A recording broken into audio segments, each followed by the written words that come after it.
दोस्तों, आज की इस ख़ास एपिसोड में हम आपकी मुलाकात करवाना चाहते हैं एक रियल कोरोना योद्धा से।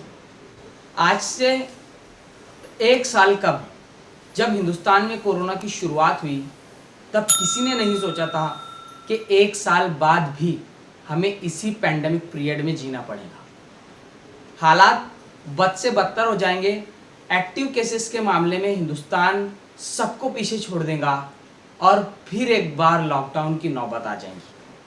और उस पर सितम ये कि इतने ख़तरनाक माहौल में पब्लिक अवेयरनेस बिल्कुल नज़र नहीं आ रहा है, जो कि हालात के साथ साथ बढ़ जाना चाहिए था। ऐसे में हमें क्या करना चाहिए जिससे हम इस ख़तरनाक मर्ज़ से बच सके? हमने बात की है इकरा यूनानी मेडिकल कॉलेज के वाइस प्रिंसिपल और एक रियल कोरोना योद्धा डॉक्टर शुएब साहब से। हमने उनसे पूछा, इकरा कोविड सेंटर के बहुत चर्चे हैं, आप इसकी खिदमत से मुताल्लिक कुछ बताइए। अल्हम्दुलिल्लाह लास्ट ईयर से इकरा यूनानी मेडिकल कॉलेज का जो हॉस्पिटल बिल्डिंग है, ये गवर्नमेंट ने अपनी तरफ अधिग्रहण करके रखा है।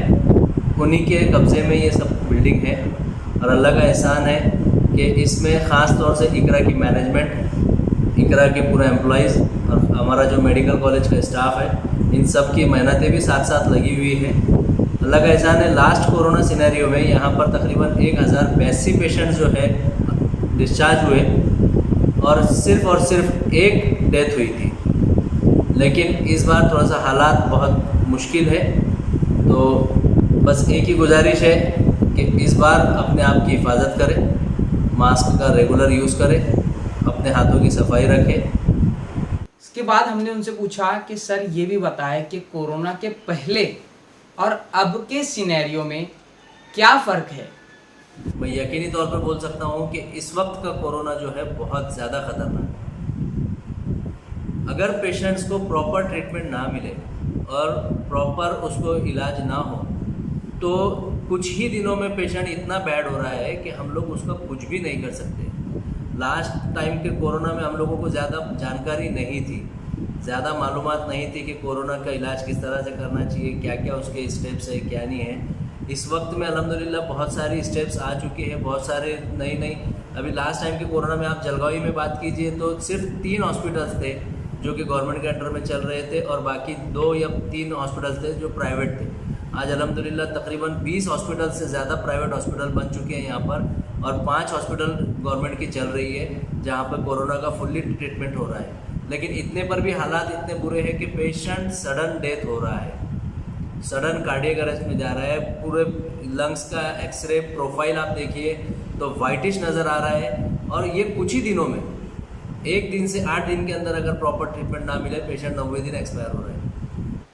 इसके बाद हमने उनसे पूछा कि कोविड से होने वाली अमवात यानी डेथ्स को रोकने के लिए हमें क्या करना चाहिए। आजकल जो लोग हैं ख़ास तौर से सिर्फ कोरोना से या कोरोना के चेकअप से डरने के लिए अपनी ज़िंदगियों को ख़त्म कर दे रहे हैं। मैं ज़ाती गवाह हूँ इस मामले का कि कुछ पेशेंट्स ऐसे हैं जो अपने करीबी एरियाज़ में अपने नज़दीकी डॉक्टर्स को बताने के बाद, यहाँ तक कि हमारे जो नज़दीकी डॉक्टर हैं वो सजेस्ट कर रहे हैं कि भाई आप अपना कोरोना जांच कर लीजिए, नहीं डॉक्टर साहब आप इलाज कीजिए। यही बोलते बोलते ये इन्फेक्शन को इतना बढ़ा रहे हैं कि जब हम लोग HRCT या CT स्कैन या जो कुछ भी डी डाइमर्स वगैरह की रिपोर्ट्स है जब हम लोग लास्ट में देख रहे हैं, तो हम मजबूरी में या हालात को मद्देनज़र रखते हुए ये फ़ैसला देना पड़ रहा है कि इनकी कंडीशन सीरियस है।